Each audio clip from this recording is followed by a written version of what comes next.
Rachel. How are you? I'm okay. Ringing endorsement from Rachel. She's doing A-okay. She didn't even add an A. I did to that. Rachel, I'm doing fine. Thanks for asking. But things are not going super well for us right now because there's an infection happening. Yes, that's right. My eyes, ooh, they're so sore. Ooh, why am I seeing these funky colors? All I see is green, Rachel. Green. Like, Are you greedy? I'm greedy, Or yes. jealous? Or do I see something green in terms of like pastures in front of us? Maybe we've gotten over the hump that is season 4 and we've finally gotten to the good stuff. But what season of 4 is there? Well, of course, we here on Yum Yum Podcast are going over The Expanse, a science fiction series that we have not seen before. We have not watched this before. This is a first-time experience, so please do not spoil anything for us.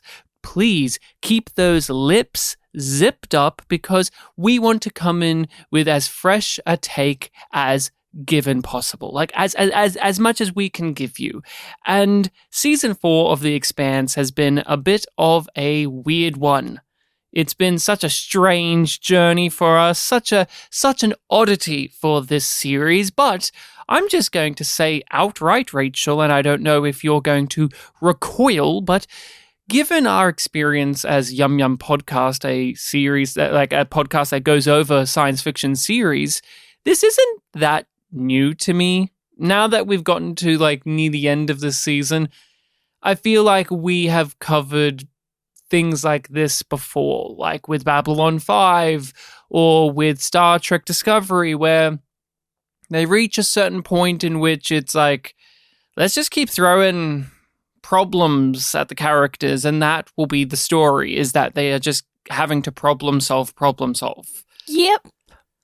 It is terribly familiar.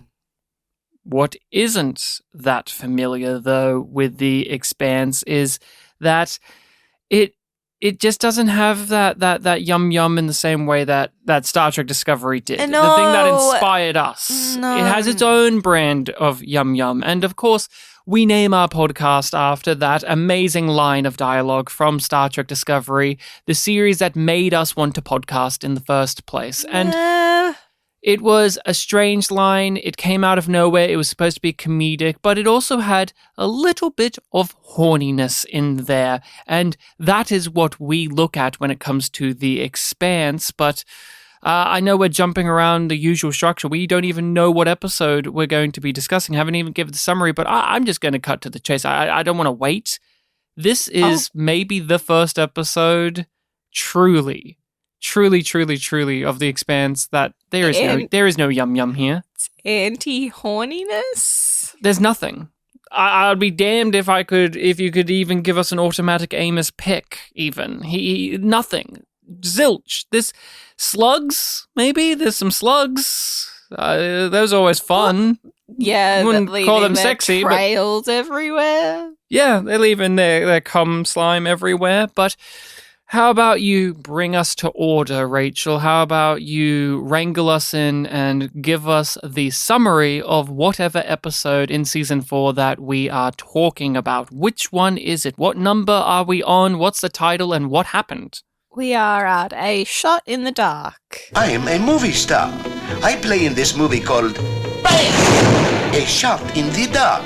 I help the brilliant Inspector Clouseau solve the murders. Naomi and Alex work to keep the Barbara collar. How am I meant to say? Like, they just keep on calling it the Barb. The Barber. I don't have the spelling in front of me. They said it once and it was a very funny name. So they have to stop that. They have to keep the Barb in orbit amidst a power outage. Avasarala faces a tough decision. Holden and Elvie race to find a cure for a disease spreading on Illis. Amazing stuff. 7 episodes in. It's a 10 episode. Still doing setup. Rachel, please. please.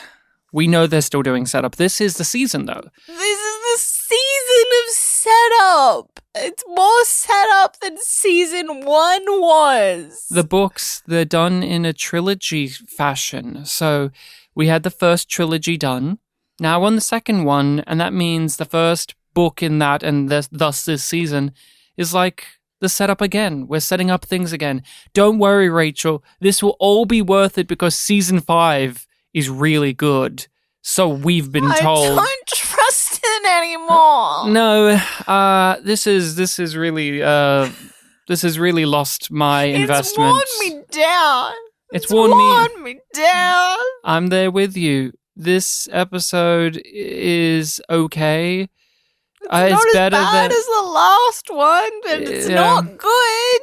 It's fine. But I have little to no investment in any of the plots because all I see is the writing and all I see is it boiling down to give character problem.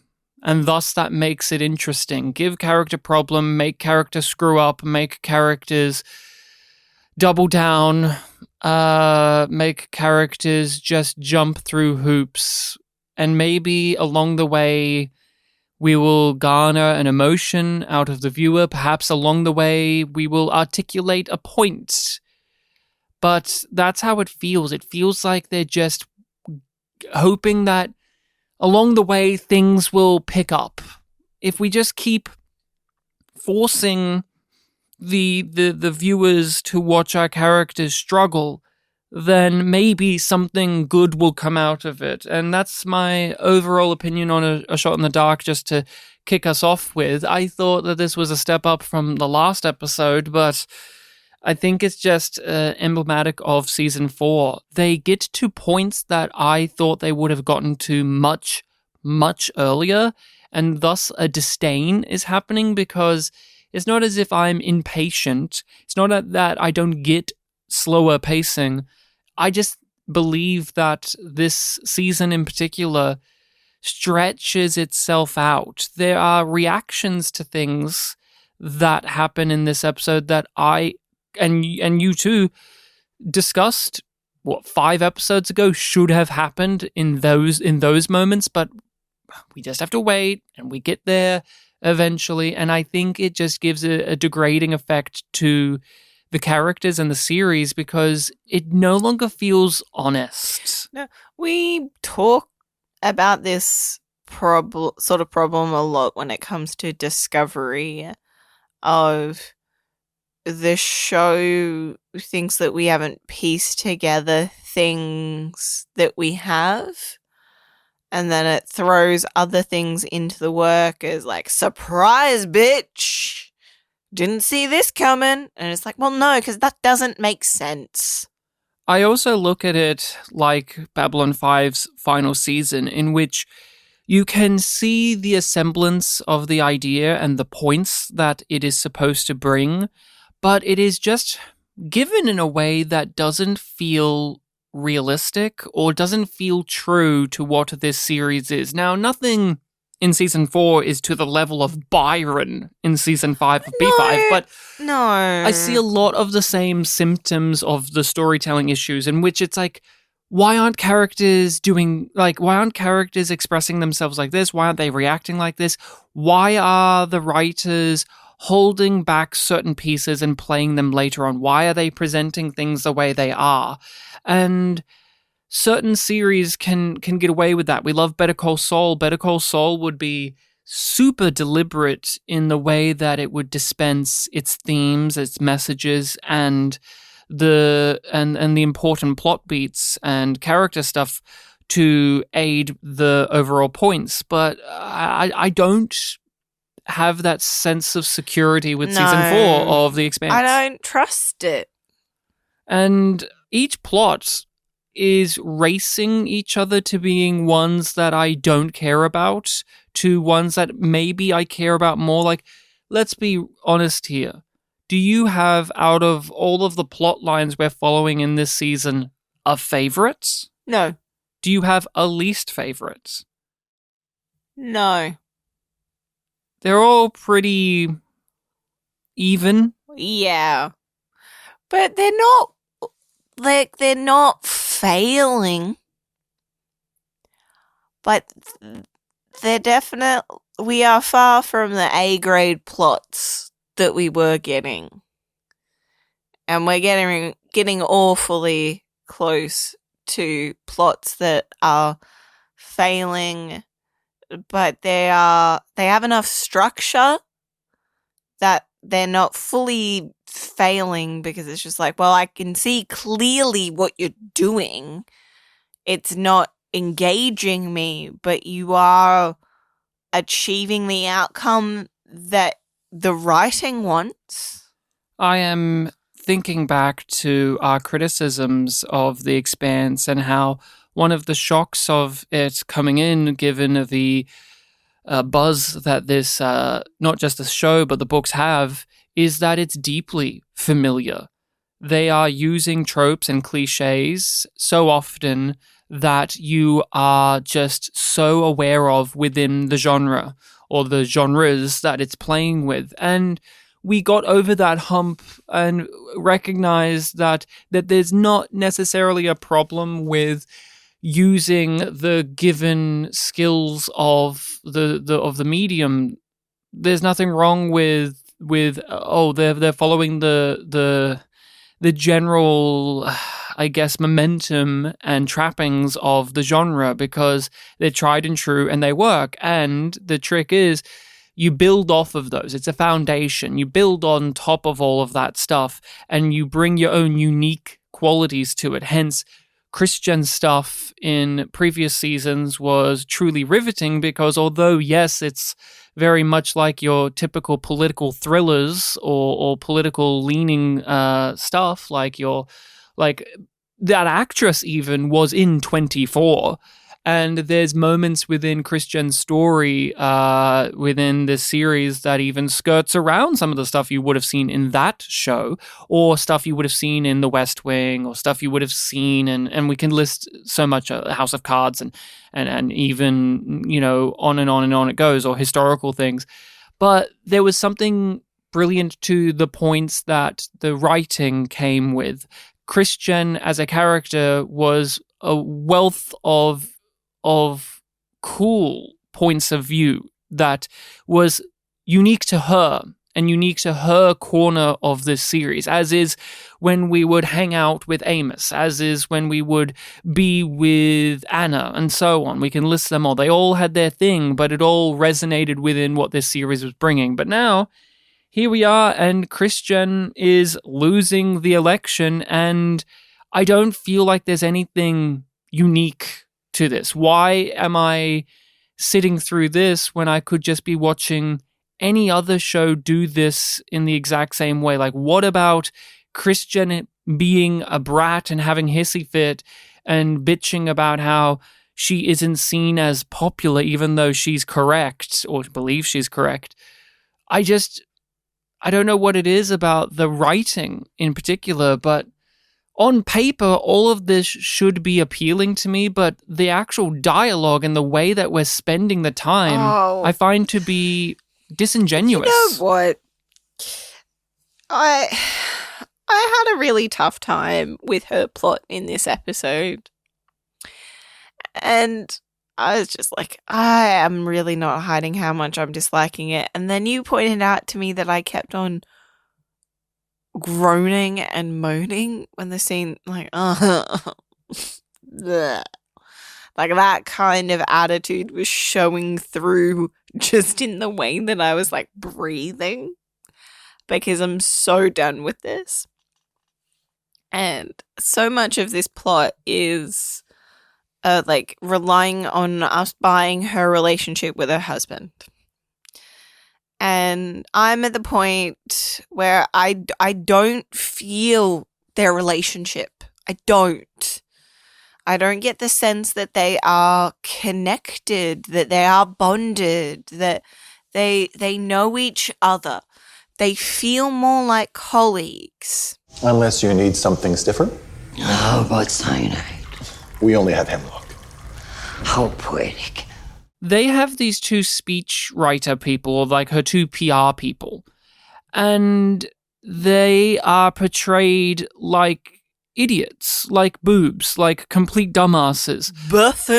Buffoons. And Christian is there to give zingers at them. She's there to do Christian lines that make you snap your fingers and go, "You go, girl!" And that's so sassy, and that's so great. And what I loathe about that is the actress is still serving. It feels like they're making her a cartoon as well, because they know, as do we, that the best stuff of this series is when Christian snaps and goes off and puts people in their place and swears. But before, there was good reasons behind it.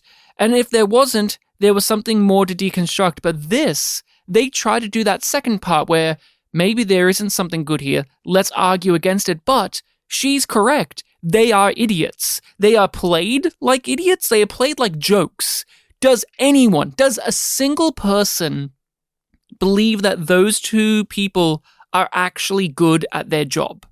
Does anyone believe that they're genuine professionals? Does anyone think that they are making Christian look better? Or are you supposed to side with Christian and see that they're making her look weak and vulnerable and so on and so on and so on?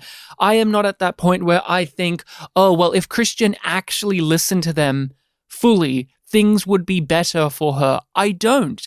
And I think that's such a slap in the face, because we have had so many wonderful side characters who were opposing Christian or were different to her, or just in general in this series, that may have been portrayed at the start as a little bit goofy or something or other, but they were given layers or depth or something more. Like, think about all of the admirals we've had, like Souther or Wynn, where they were great contrast to one another, and even if Wynn's performance was cartoony, there was something more honest to who he was. Like, you understood why he was respected or feared or served a purpose. These two characters, they're dumbasses, but then we're supposed to be on Christian's husband's side in the conversation, or we're supposed to see why he's valid in any way, where he's saying like they're good at what they do, you should listen to them, don't fire them, don't do this. But why? Why should I take anything the husband has to say in any way, shape, or form? Because what I've been given is a bunch of boobs, a bunch of dumbasses, a bunch of fools. And the episode is all about how, Christian, are you worried about being right? Or are you worried about being in control? But my stinging headache. Like, well, I know that I was right. Like, I should have trusted my gut. And we trust her more than the people that she's listening to. And that's the issue. They've stacked the deck wrong. There is no point in which I doubt Christian here. When she was in the debate against Nancy Gao, there was a whole back and forth about how all Christian wants to do is make sure the status quo is remaining as it is. And that's maybe the biggest point the series has had against her that makes sense. But this whole thing, this like, Christian, you're losing because you aren't willing to adapt, you aren't willing to listen. Why should she? With what I've been given in the show, she's gotten this far. But with what I've been given in the show, and you, of these people, and even her husband, they're fucking wrong, or they're dumb. It's like with Nancy Gao. I still am waiting for them to present Nancy Gao as someone who has a genuine point to make, other than she is there as someone who opposes Christian. Like, I think with Christian stuff, it's straw man a lot of the time. Because how much more would you be invested in the conversation between Christian and her husband, the conflict within the marriage, if we did think that Christian was being too pig-headed and not willing to adapt and not listening to the advisors who are giving good advice, even slightly? Yeah, of course it would make it better. Because it would make it actually feel like there was a choice, that there was a conflict. But like you said, they've stacked the deck wrong. The dialogue is great when Christian and her husband are going back and forth and they are talking, and he is horrified at how much of a monster she's willing to be and how she thinks she's in the right. All of that dialogue would be successful, but I don't think they've earned it. What has led us to that conversation, I do not think is real. I do not believe. So we've talked about this with The Expanse a couple of times, but we mainly talk about this with Discovery. How frustrating is that? Where this scene between these two characters is like a pretty great scene, but it's a failure because they haven't built up to it correctly. No. And that there's been so much build-up. You think they would have gotten some of it right, at least by accident? I'm not even going to blame the actor of the husband and his portrayal, because I was watching the scene, I was watching Christian's reactions, I was listening to the dialogue, and there was a little part of me that was compelled, not on just an intellectual level, but on an emotional level, that the complexity of their relationship. She's the leader of the world, yet she didn't want to be. He's the partner, and he's trying to advocate for her to, to basically change and to not be so embroiled in victory, but to actually think of what's best for herself. Like, he is advocating for her to think of herself more holistically rather than just as winner. And that's tearing their marriage apart. That's tearing their love apart. And it's the thing of she views her own husband as just we have a pawn. seen that test their marriage before. But the dinner party scene, I bought so much more. So much more. And that was on a smaller scale.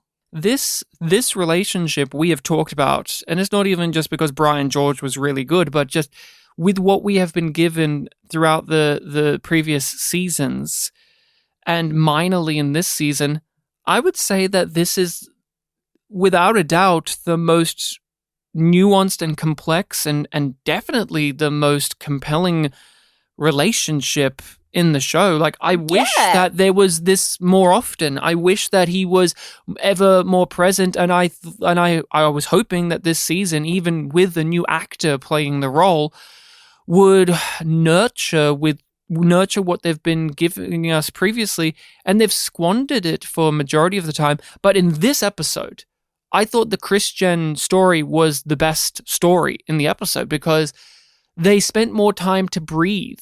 They spent more time talking and debating and wrestling. The scenes felt better paced. And they were actually grabbing the bull by the horns and looking at the messaging and the themes and the ideology of what they get into with Christian as a character. Would losing be so bad? I don't know. Which is what scares me and why I need to win.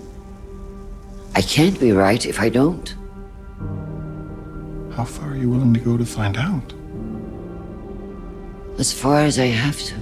I feel like we're meant to care more when she decides to go conservative and send in the Marines rather than just blowing up the ship. They had the interesting dynamic there of when she was all pissed off and upset, she had the meeting with all of the admirals about Marco and where they've found him or where they think he is. And she's given these options and she is undecided. I will sit on this, and then when the time comes, I will act. And then she goes to her husband at his place of work. Even though it's a security risk, she's breaking all the rules because fuck it, I'm in charge. Isn't that great to have, Rachel? Yeah. Fuck it, I'm in charge. Fuck it. And she has I get to do what I want. And she has a conversation that sways her, makes her realize how far she's gone, and confronts her on, is she doing this because she wants to be in control and wants to win? Or is she doing all of this because it's right, not because she's right? And what's wrong if she loses? She didn't want to be in charge. And all of that stuff really connects with her. To then have her walk into that room and push the button and say, okay, let's get our soldiers on board and get this guy. I think that's just such an interesting thing about Christian is we see her have to wear very many different hats. As a character, we have to see her put on many different roles, have to juggle, have to spin those plates. And how do you feel about that? Like this whole entire thing and how she acts here and what it eventually ends up for her? It's just obvious. It's just obvious because, like, she went in blindly, she blew up the thing, she's now being judged for it, so she's course correcting and she goes for the measured approach, and that doesn't work out either because this is meant to be her low point. You are so good here, Rachel, because of course it doesn't work out for her when she does the measured approach because we're hitting her low point and it's the writers making a point in general. We are not supposed to have Christian succeeding here. Where this is us seeing her, even though she's the most powerful person of Earth, we are seeing her fail.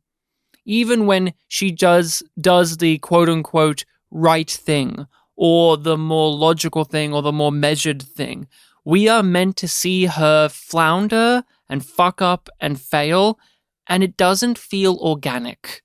It just feels like the people creating this are grabbing us and shaking us and making sure that we understand. Like I was saying earlier, that I don't trust the show anymore, but I feel like the show doesn't trust me as a viewer either. I don't feel any profound quality to Christian's raid not succeeding. I don't care about Marco. Where is he? How did he manage to wiggle his way out of there? Was it a trap? Was it all this? All these Marines died. How is this going to spin out of control? I don't care because all I know is, and I don't know how this season goes, nor do you. We haven't been spoiled, but it was pretty clear from episode 1 that this is all in aid of Christian losing the election. This story, it's ever so clear that Gao will win. And so we have to spend 7 episodes watching them manufacture ways of Christian losing. I never feel like it's actually an even match. Do you? No, because the real reasons why Avasarala is on the back foot will not change. She will not change her positions on those things because she believes that she is right. And in the grand scheme of things, she's probably going to be found out to be right. But it should be more satisfying to see a character that has long played the game of politics, who changes the rules so that she wins, lose. It should be satisfying to see her lose. And it's not. It feels contrived. They are just so overtly framing her as in the wrong. They're wagging their finger. I feel like this is the most moralizing season. I feel like this is a season where you feel the hands on the hip and them shaking their head at the characters making mistakes. Moving on to another conflict that I don't give a fuck about. The Bob is sinking. Oh no! Well, it's falling. It's falling. Yeah, It's sinking, it's It's an falling, it's going to analogy. crash. Oh, yes. It's like the Titanic. Yeah. Not really, but Well, it's a ship in space that's going to fall. They can see the iceberg coming. They can't. They can't swerve. They're too big. Well, in this case, they don't have the power to. But you know what, Lucia. I still can't pronounce her name, can I? Who cares? She won't be here next season. She'll be like a Prax or an Anna or a Havelock where they come in, do the thing, and then they're never referenced again. And if they are, it will be in a fleeting way. I mean, Prax technically gets referenced in this episode because of his plants all over the ship. So that's cute. Oh God, I hate. Man, how hate good would how fake they look. how good I would hate this? how fake they look. They look exactly like the fake plants that you see at IKEA, and I can't unsee it. No. It got distracting when in one of the previous episodes the police station had IKEA chairs, and I know that because it's my computer chair. But that's in the room with us now. We both we're pointed looking at it. Yeah. But you were saying there's something happening. Yes.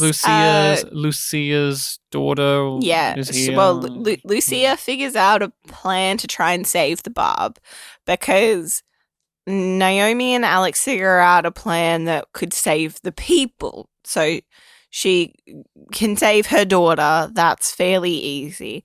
But she doesn't want to lose the lithium on board because if they don't save that, then they lose everything.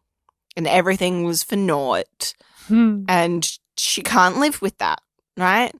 Because she's done awful things, though unintentionally, to get to this point. And now she's having to work with her daughter to create this cable so that the Rossi can pull the Barb up into a higher orbit. But that risks both ships. That's true. It's not a bad plan. I like with Lucia, depends which actor says it because Alex has his little Texan accent, so he says it differently down. Naomi, with her British accent, says it, and the actual character says it with the Belter accent, so it's different. Mm-hmm. Classic The Expanse. No one can agree on a pronunciation of everything. Is it the Rossi or the Rossi? That actress who plays Naomi never can settle on one. I've heard her say it both ways. It bugs me so much, but what I was just going to say is I found it such an interesting wrinkle within the story that she wants to save the ship because of the lithium and the profit that it will give them and the ability to have security. Yeah, it'll establish hopefully enable them to rebuild the colony now that it's been destroyed. But that's the thing. She is not listening to what the daughter is saying. The daughter, her whole reasoning for wanting to leave and not wanting this dream that her mother has is there is so much more out there. We don't have to struggle. We don't have to fight tooth and nail and go out of our way to make sure that we can build ourselves up because the daughter is fighting for her right to choose her own path. That's it. And the mother wants to do anything possible to grab this lithium so that they can rebuild the dream. Save the dream. Even though the dream down there looks dire and impossible. The planet or where they were is flooded. There's an infection going on. People are most likely going to die. But this mother, she has this idea of how things need to be. And she locks herself into this mode. And that's what was the thing that got her in trouble in the first place of, well, I guess we need to put a bomb there to scare them away. It's this same thought process, the same mentality again. And you understand why the daughter is fucking sick of it. And it's that classic idea of like the generational divide. Yes. Where the daughter doesn't want to become the mother and the mother wants the daughter to become like her but doesn't. And that's where you have the conversation with Naomi, with the daughter, where they have a nice little chat back and forth where this daughter wants to be like Naomi. She wants to be like Naomi, like go to the university, become a badass engineer. Like it's so easy, right, Naomi? Yeah. You didn't have to go through any traumas or similarities to my mother. It was fine. No, and it's weird because it was like I was like couldn't help but be like the first version of this scene was better where they had it on the planet. And the mum was just like, don't be giving my daughter ideas. But now it's Naomi opening up about the hardships and the truths of herself and running away and the cost of it. Yeah, and it's just like, is she referring to running away from her terrorist baby daddy or running away from the Rossi or something that we don't know? All of it. She's been a character that's whole entire thing is running away. That's her big conflict, and we've seen her manage to get past it, but even then fall back into it because we had that great conversation that she had with Drummer. Yeah, that's right. And with the and the conversation she had with Lucia in the previous episodes were good too.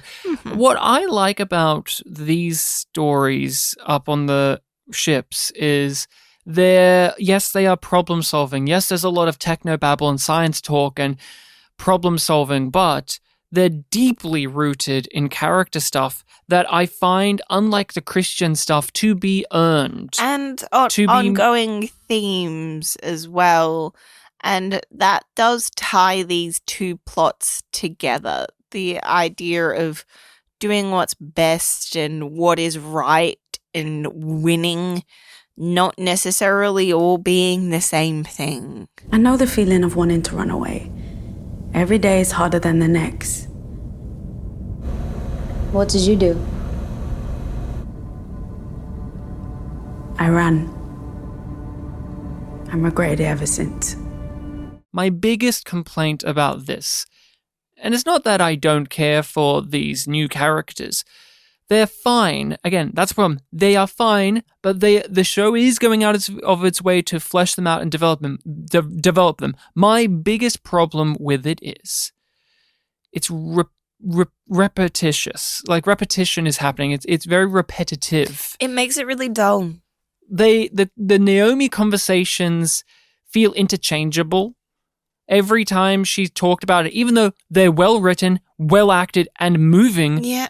I feel like I've heard her say this 4 times this season. I feel that way about Naomi, but I also feel that way about Alex because he sits down with the mum and is just like, don't make the mistakes that I made as a parent. I lost my family because of it.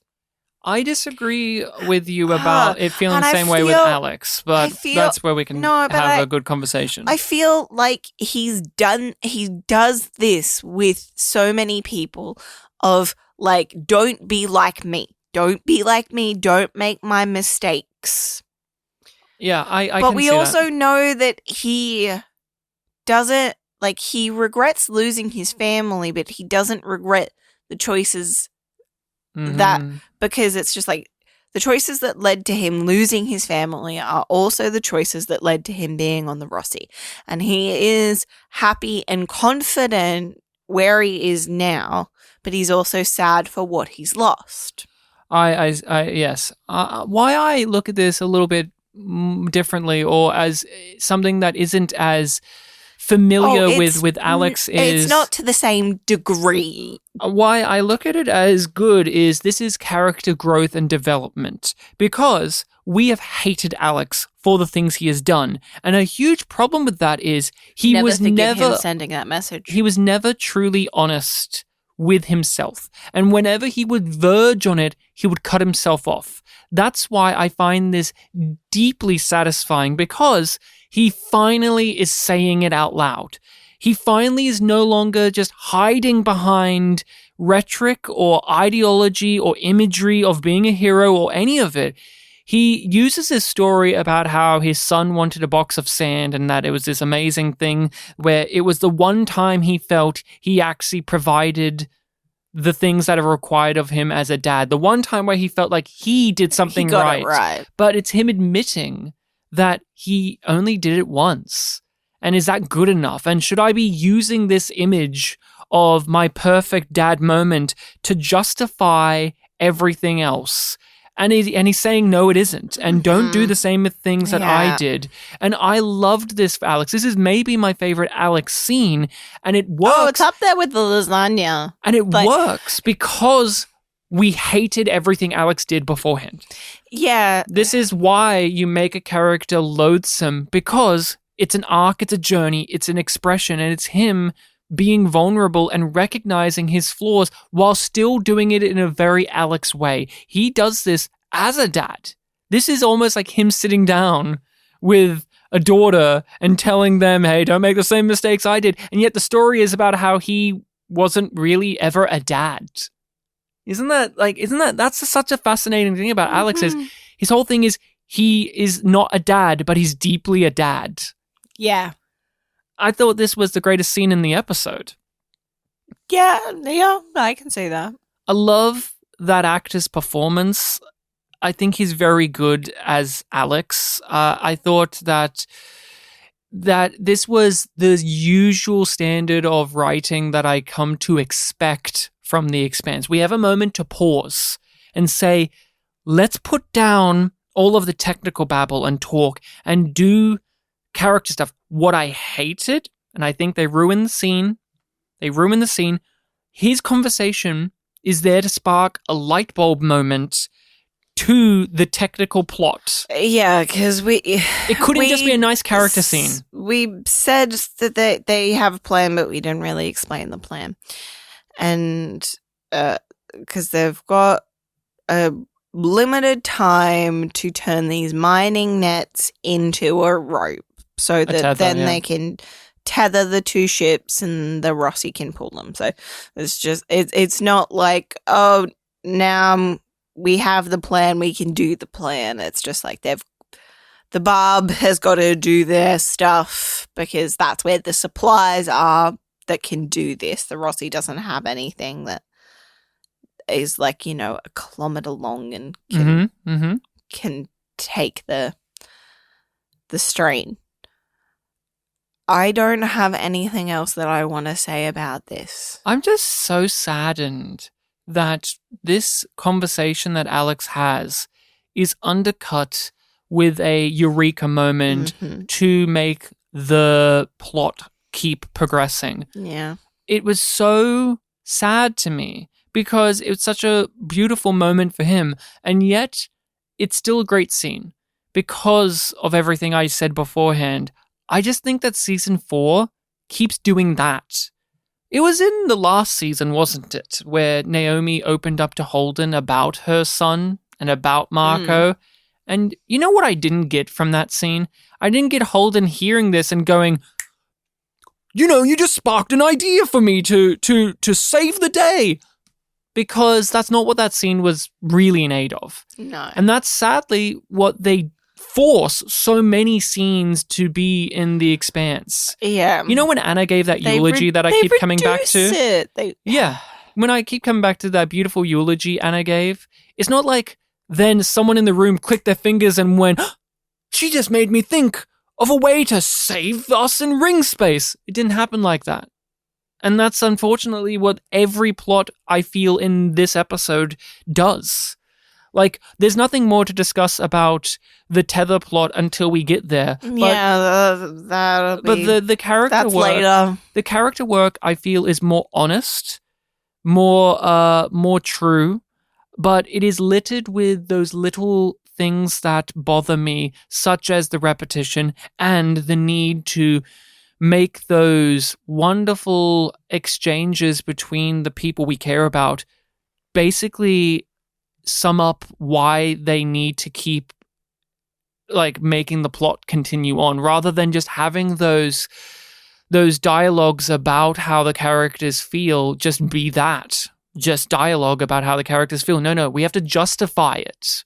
We have to tack on how this actually weaves into saving the plot. Not saving the day, saving the plot. They're fixing Ganymede and those busted mirrors right now, there's hope for you. The mirrors. That's the answer. I think I know how to save the Bob. Well, I guess the sheet of metal thing worked because they didn't drown. Some water is getting in, and there's some open spots, but overall, they're doing fine down on Illis. Well, not fine. Fine in that regard, but there's so many other problems. That's not the threat that they're dealing with. Instead, they're dealing with a single-celled organism that's eating their eyes.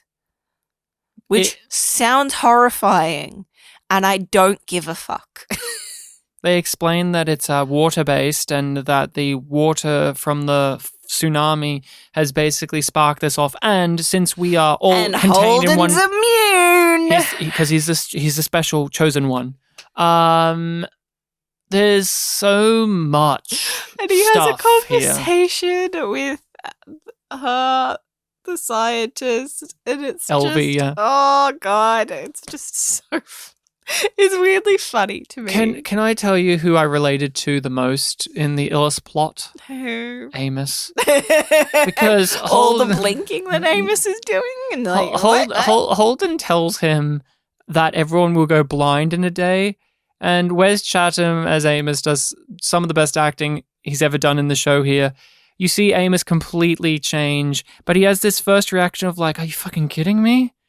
What the fuck? Like, and that's how I feel about this entire plot, where I get it.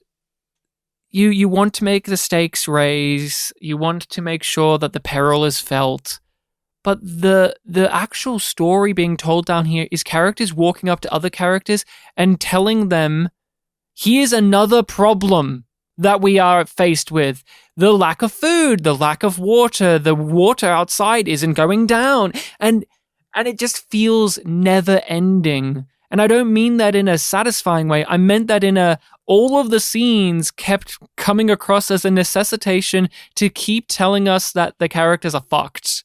Here's this eye infection. Here are some slugs. We're Burn Gorman. so fucked that Burn Gorman's willing to work with the Belters. Yeah.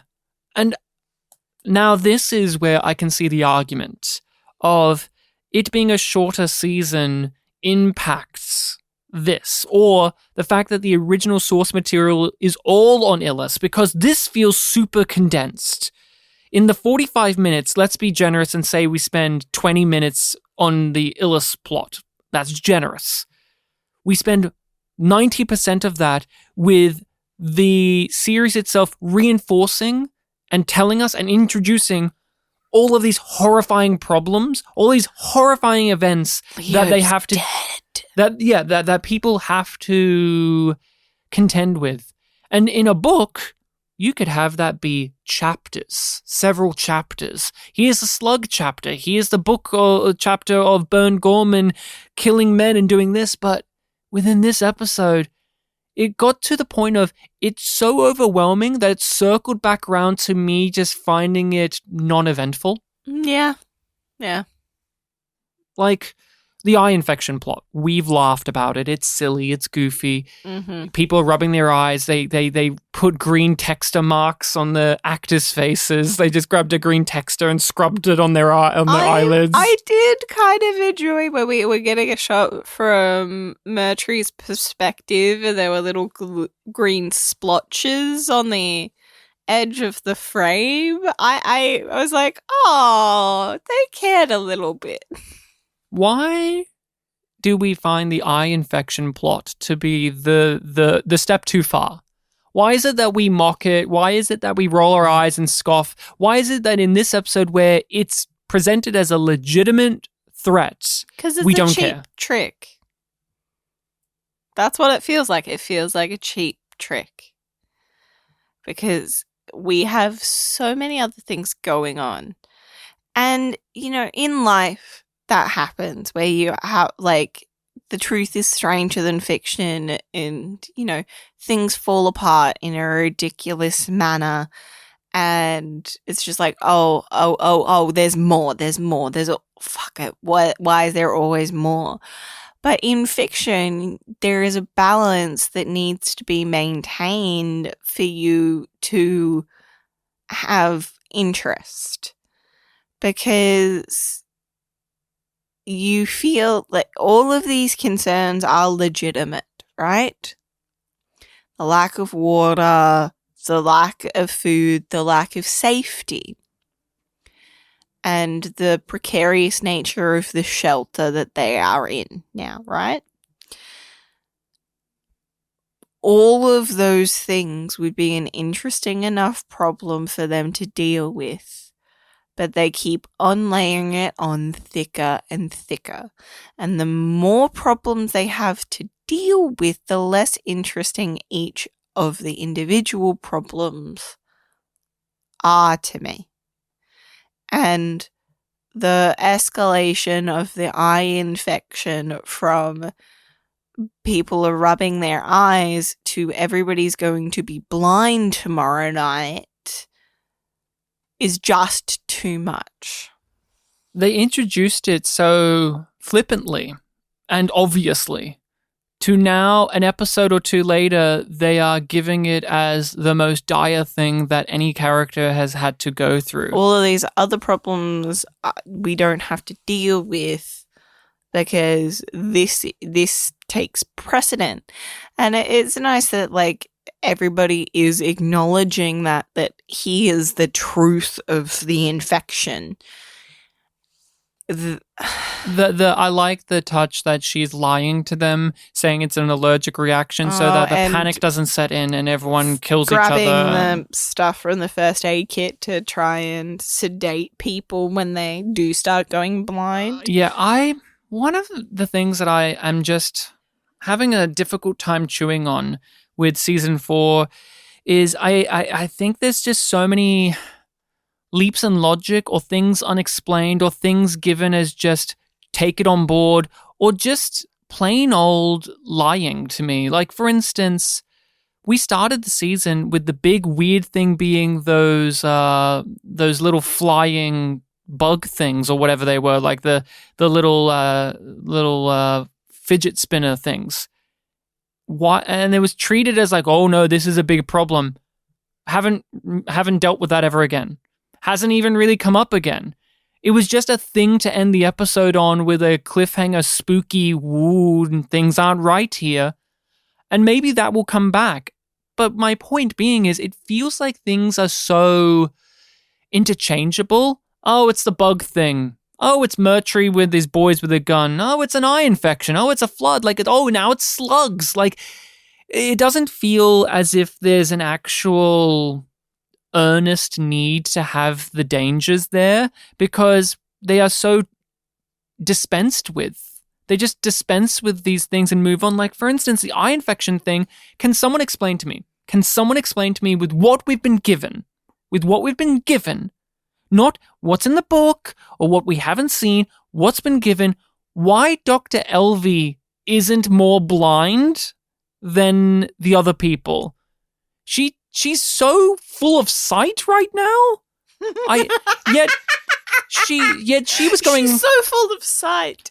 But you know what I'm saying? Am I wrong? Am I wrong? But it's she was going blind before most of the other people, and yet isn't. Weirdly poetic as well because there's like multiple layers. It feels like it's a line in a poem. But can you tell me why isn't she more vision impaired than she is? Other than she's the only one who can cure this. No, I don't have another reason. We said that last episode as well, I think.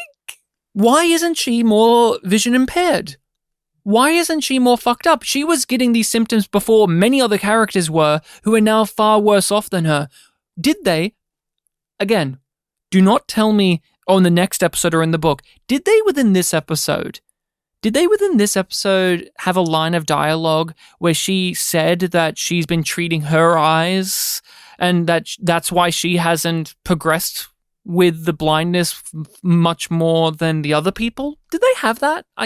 I'll put my hands up and say I'm willing to have eggs thrown at me and and people boo at me that she did say that, and this complaint is invalid. But I don't I don't remember that. So I'm searching the word treatment in the script, and one of the references is her lying about the antihistamines. So we know that we know that doesn't work because it's not actually an allergic reaction. She makes it pretty clear she has no understanding of how to fix this right now. Because what Holden asks, or slow it down. You don't think you'll find a treatment before then? And she says, not unless I can find the reason that you seem to be immune. She hasn't figured out a way of slowing it down even. So how come she isn't blind or blinded or more? Because she's the one that needs to fix it. It's as transparent as that, or at least that's how it feels to me. And that's just bullshit. It's just bullshit. And Holden, he's immune because he's the main character, but you had a theory. Radiation treatment. They set that up in the first episode. It hasn't been brought up again. No. Him topping up his radiation stuff. Yeah. And potentially that could make it because they're it's in the the water in our bodies kind of. So it's just well, if that's in all of his cells, maybe that's making it a difference. You don't think you'll find a treatment before then? Not unless I can find the reason that you seem to be immune. Well, not everybody got the plague. Not everybody talks to an alien. Going blind doesn't sound as bad anymore.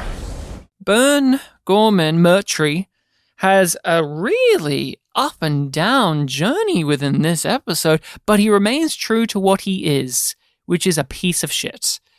There's a whole moment in which you start out with him being all territorial. They're in separate camps. He's got all the supplies, the guns, the food, the water. The RCE are less in numbers, but they are better off. And he is using his authority to tell them all to look after themselves and be ready for a fight because those belters are desperate. And we have to stay steadfast. Do not compromise. Do not work with them. And he then realizes that the circumstances are dire, that they are bad. He will be blind within a day, and that all of that stuff is meaningless. And it's also it's an opportunity to clear out the belters. It's all meaningless. So let's work with them. Let's give them the hospitality. Let's come across as good. If my men are beating up on their men, I'll put my men in place so that people look at me more favorably. That's the dichotomy there. But then, the thing that this was another great scene, was him talking to Wei, to his right-hand woman, about the truth of the matter. First, he has the whole, are you compromised conversation with her. Because but it's fair because she did kiss Amos before they went into the ruins. So she's made it pretty abundant to Murtry that there is doubt of her loyalty. She keeps on saying, no, it's fine. And he keeps on saying genuine affection. He makes sure to say, you will kill all of them when I say so. We need to kill Holden because he is the problem here. He is the thing that we need to take out.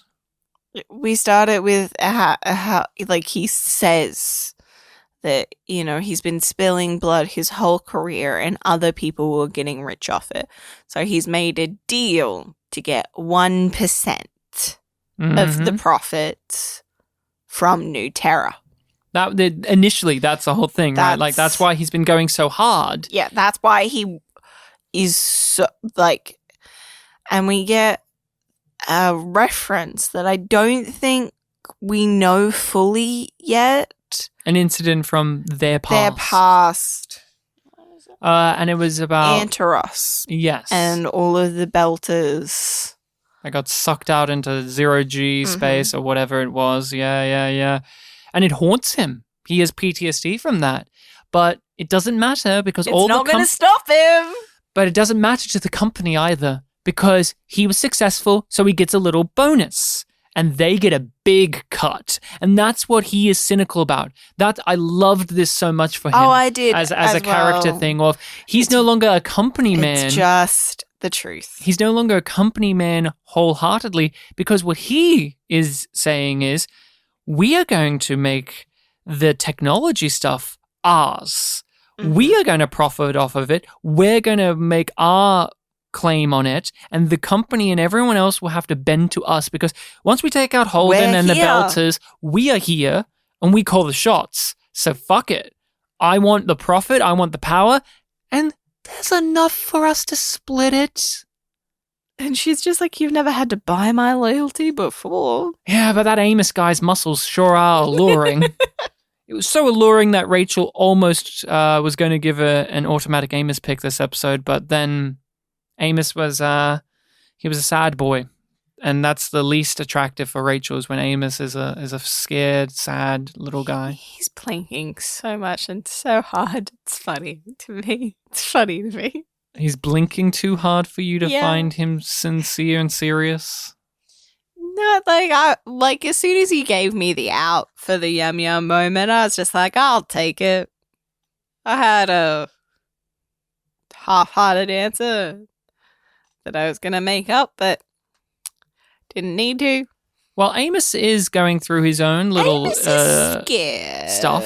It's like, I really do love that scene with Holden being like, so everybody's going blind, including you, but I need you to suck it up because I need your help. And Amos is just like, okay. Fine. Fine. I guess.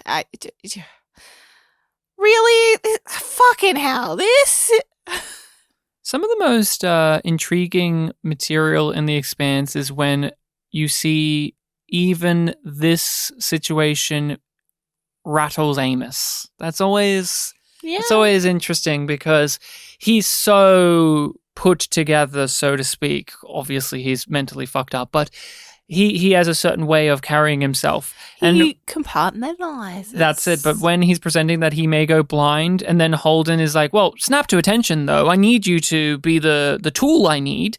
And you said it when we watched it. Oh, Holden kind of forgot that Amos was a person just then. Yeah. Because he does, I think, many times over view Amos as a tool, as an asset. Mm-hmm. As a special weapon on their side. Yeah. And on the occasion will forget that he is a person. Yeah. That there's more under the hood there. That's why Naomi gets on with Amos so well, because she hasn't forgotten that more often than not. Amos, I liked Wes Chatham's performance. I know you're making fun of the blinking, but I thought he rode the line really well of... it's necessary. It's just goofy. Like them rubbing their eyes, especially how much. Oh, my eyes! How much green goo they put on the Ranger kid. The little orphan Annie. Now I cheered. I fucking cheered and laughed and fist pumped because they made Amos sit down and comfort the little ginger orphan that you were bitching about the last episode. And I was like, oh, it's Rachel's two favorite things. My dream team. Your dream team. Hey, and it makes sense, obviously, because Amos was this kid once. Yeah. But he was scared and alone. It's not illogical. I just don't care. Yeah, he was scared and alone, and his parents... I also don't care about evil slugs. Oh, man. I was going to have a whole conversation about Amos and how this scene was great as a reference back to what the little pieces we've gotten, but who cares, because evil slugs. Evil slugs! No, in all seriousness. Slugs. 3 people get killed by evil green slugs. What I appreciate about this is the Illis story is so messy. It's just so messy. Every time I think I have a handle on what they are getting at, they just throw some new piece of garbage in there to mess it up. Oh, but then when you changed to like a black light and saw the slug trails everywhere, I lost it. No, it was very funny. I wasn't scared. I was laughing. Yeah. I was like, oh, yeah, great, awesome. Where are the slugs coming from? Oh, they're coming from, they're from everywhere. Cliffhanger ending again. Fucking kill me with these cliffhanger endings. They're garbage. They're just trash. But what I found so great about this is I wanted to talk about Amos and have a great conversation, and he's one of your favorite characters. Let's unpack that. And you immediately want to go to the slugs because the truth of the matter is, as nice as that Amos stuff is with the orphan, it's overshadowed. It's buried underneath all of this just overt crap with the Illis plot. Like, you made a big deal, as did I, about the orphan's existence in the first place. They're not a character. They're not anything. They're just a thing. Device. A device, and it's a device in this moment for Amos to open up in a way that he wouldn't with others. He wouldn't with others, and he's feeling vulnerable, and he's connecting to this child's vulnerability. Making a promise that he may not be able to keep, which is that he'll be back and protect this child, and now things are looking like that could be incorrect, that things could go wrong, and that he may not be able to save everyone the way that he dislike thinks. How they didn't move away from the water. Well, they backed away a bit, but it wasn't the fact that the slugs were in the water. It was that they were falling from the roof in the first place, so there was no point. I would have moved instinctively. Move away from the water and the open area. Again, I was going back to talk about Amos, and you're like, I'm still hung up on this slug detail. I am hung up on the slugs. Okay, I am. I admit it. So the slugs are so fucking ridiculous that I cannot. It's just one more thing. Oh, one more thing. It's like bad improv. You're yes-anding. Yeah.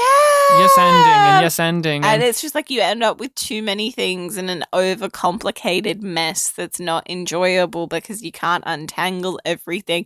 And it's not meant to be like a logical problem. And I only with the Illis plot would I say, and specifically this episode, do I feel the crunch of it.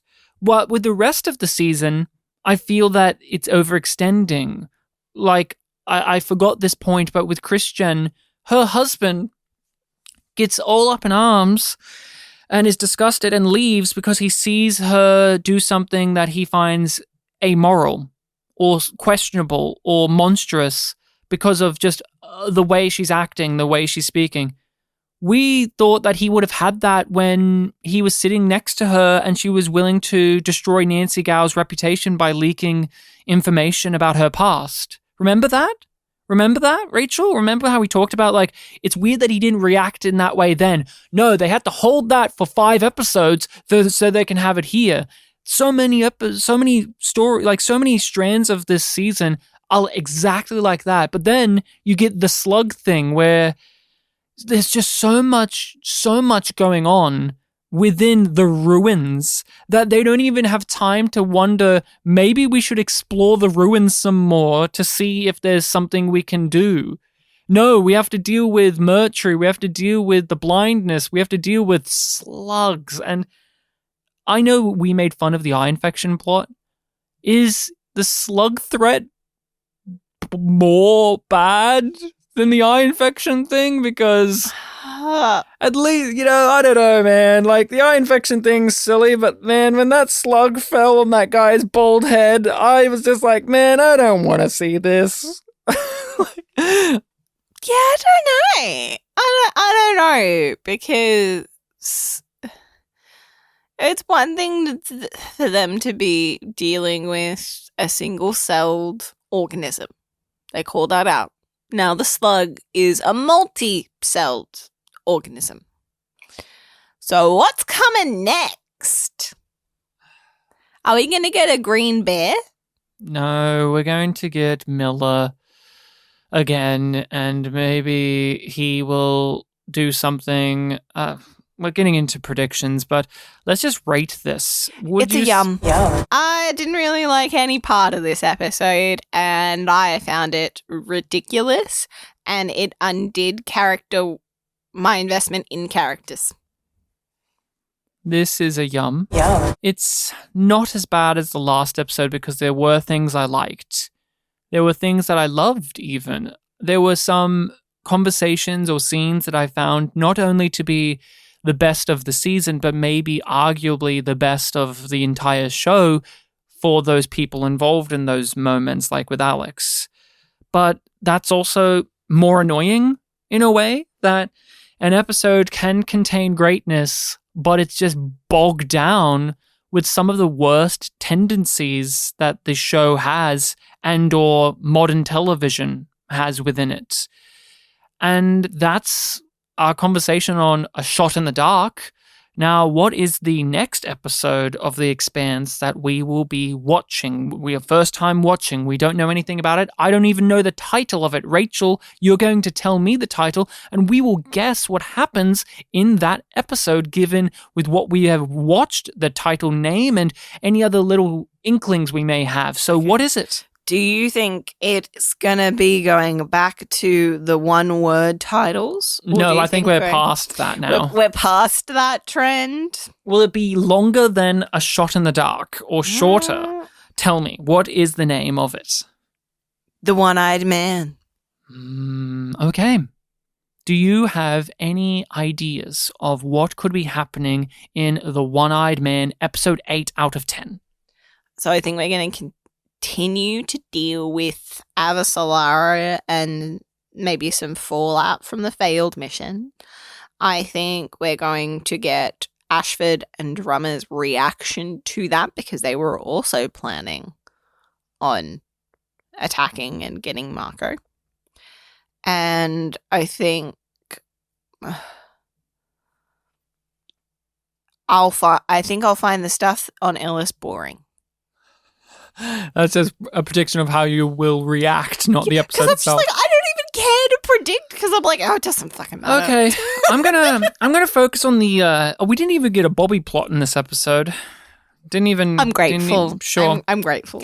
I think there will be a Bobby plot in the next episode. The One-Eyed Man is a title that carries a lot of meaning with it. I do want to literal thank this episode. Messaging, metaphorical. Yes. This episode didn't have a literal shot in the dark, which I was kind of afraid of. I guess the Marines on the non-lit ship at the end were shooting in the dark, but I understand. Oh, I mean on Ellis, because that was what I was afraid that Mercury was going to go around shooting people in the dark. Oh, of course. Now there were literal shots in the dark, just not on Ellis. My prediction will focus away from some of the things you mentioned. I think Bobby's plot will hit a point in which she has to make a decision about where she stands.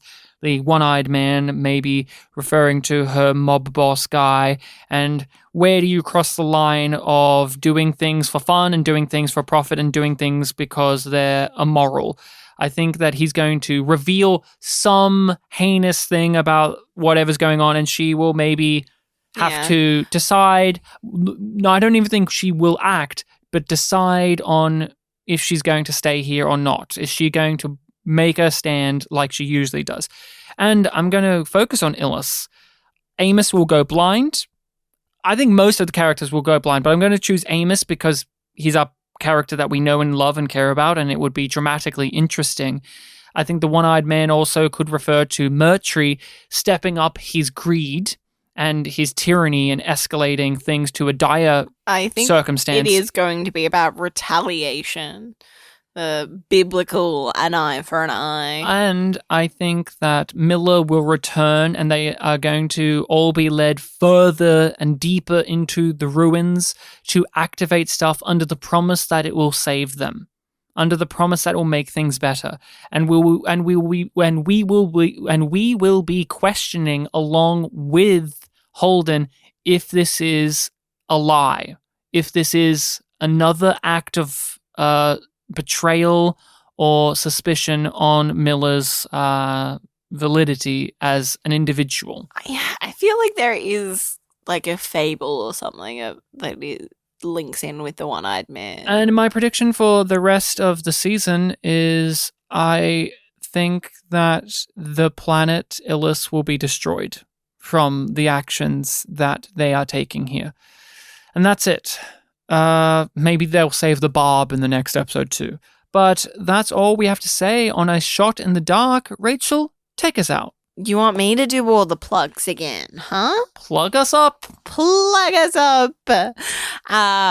You can find us on various social media sites under yumyumpod or yumyumpodcast. They are linked in the description for your convenience, as is our Patreon, where you can get early access to our coverage of The Expanse if you're listening to this on the main feed. If you're a patron and you're still listening to this, thank you very much for making this possible. If you want to email us, you can do so at yumyumpod@gmail.com, or if you are a patron or if you do sign up, then you get access to a private Discord where you can chat to us about anything in general, or our shows that we are covering. Maybe we even watch stuff on there from time to time, yeah. There's even a special little corner where you can go and have spoiler discussions about The Expanse that we don't see because we don't want those spoilers. It ruins everybody's fun. We don't see it. Make sure to share the podcast about, let people know what we are doing here. Perhaps there's someone that needs a podcast going over The Expanse as first-timers, and you could give that to them and save their lives, make their lives better. Rate and review the podcast if you haven't already, and until next time, everyone, please remember that the original version of Season 4 would have had Havelock as a main character, and that would have saved the season. See you then. Well, voila.